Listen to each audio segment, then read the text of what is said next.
नए साल ने राजधानी में कुछ इस तरह दस्तक दी है और कोहरे की चादर में शहर की रफ्तार कुंद हो गई है। कोहरे ने दिल्ली ही नहीं पूरे उत्तर भारत को अपनी चपेट में ले रखा था। रास्ते मुश्किल से नजर आ रहे थे और हादसों का खतरा हर वक्त बना हुआ था। ऐसे में ही सुबह सुबह तीन ट्रेन हादसे हो गए। पहले इटावा, फिर कानपुर और घंटे भर के अंदर ही प्रतापगढ़ से एक के बाद एक ट्रेनों के टकराने की खबरें आने लगी। सभी हादसों में ट्रेनें एक ही ट्रैक पर थीं, लेकिन सबसे भयानक हादसा हुआ कानपुर में, जहां गोरखधाम एक्सप्रेस ने प्रयागराज एक्सप्रेस को पीछे से जोरदार टक्कर मार दी। कोहरे का कहर हवाई यात्रियों पर भी टूटा और ऐसा टूटा कि करीब 9 घंटे तक दिल्ली के इंदिरा गांधी एयरपोर्ट से न तो कोई विमान उड़ान भर पाया, न ही उतर सका। मौसम के जानकार कह रहे हैं कि आज रात भी कोहरा घना होगा। सड़क, ट्रेन और हवाई सफर में मुश्किलें आएंगी। आज तक ब्यूरो। जबरदस्त धमाके की आवाज के साथ गोरखधाम एक्सप्रेस के इंजन ने प्रयागराज एक्सप्रेस को टक्कर मारी। ये ट्रेन रुकी हुई थी, फिर उसके बाद ये 2 झटके पड़े। कानपुर से करीब 8 किलोमीटर पहले आता है पनकी। पनकी के पास ही प्रयागराज एक्सप्रेस के पीछे उसी ट्रैक पर आ गई गोरखधाम एक्सप्रेस। टक्कर के बाद गोरखधाम एक्सप्रेस का इंजन पटरी से उतर गया। इस रेल हादसे में प्रयागराज एक्सप्रेस की पिछली बोगी और गार्ड वाली बोगी बुरी तरह पिचक गई।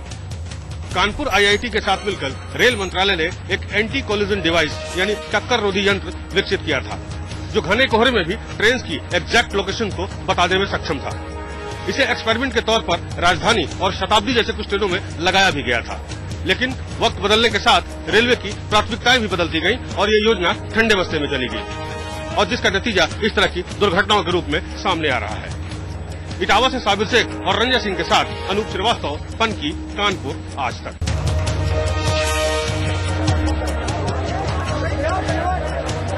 घने कोहरे के बीच 2 ट्रेनों की टक्कर। ये तस्वीरें यूपी में इटावा के सराय भूपत स्टेशन के पास की हैं, जहां मगध एक्सप्रेस से आकर टकराई लिच्छवी एक्सप्रेस। दिल्ली से इस्लामपुर जा रही मगध एक्सप्रेस ट्रेन इटावा के सराय भूपत स्टेशन के पास खड़ी थी। अचानक इसी ट्रैक पर पीछे से आ गई लिच्छवी एक्सप्रेस। टक्कर के बाद लिच्छवी एक्सप्रेस का इंजन मगध एक्सप्रेस पर जा चढ़ा। कोहरे की वजह से लिच्छवी की रफ्तार धीमी थी, इसलिए सबसे बड़ी राहत ये रही कि हादसे में कोई यात्री हताहत नहीं हुआ। मगध में सवार यात्रियों की माने तो लिच्छवी के ड्राइवर ने काफी सूझबूझ से काम लिया। इतना ड्राइवर साहब ने अपने कौशल का परिचय दिया भाई साहब, कि इनके जैसा महान ड्राइवर नहीं मिल सकता। किसी को कोई कैजुअल्टी नहीं हुई। लेकिन इस हादसे के कारण दिल्ली हावड़ा रूट बुरी तरह प्रभावित रहा और दिल्ली से चलने वाली अधिकतर ट्रेनें काफी लेट से चली। साबिर शेख, इटावा, आज तक।